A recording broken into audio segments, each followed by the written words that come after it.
Hello guys, welcome back to my channel. Mayam ngasi ay video anauba ama pujare. Adubu yam nungaiba video din natte. Adu oisu mayam yengbiyo, support tawbiyo.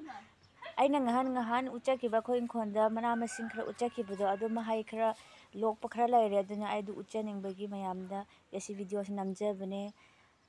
Adu mayam ai yumda laina ucharakpane ko adu ai se mapan thokpa ngamde. Duna mapan thokpa ngambaganda nungai video chingda farm tawbisingi mayam ucharake hojise ai mapan thokpa yadabagi yumda laina inkhonda kai thabasingi adu kaktu ucharamane mayam duna mayam nungsibiyo ibu support tawbiyo mayam yengminarase.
Duna sila ko nangain uchakibudo.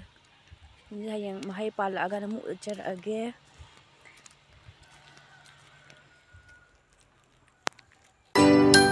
Mayam farm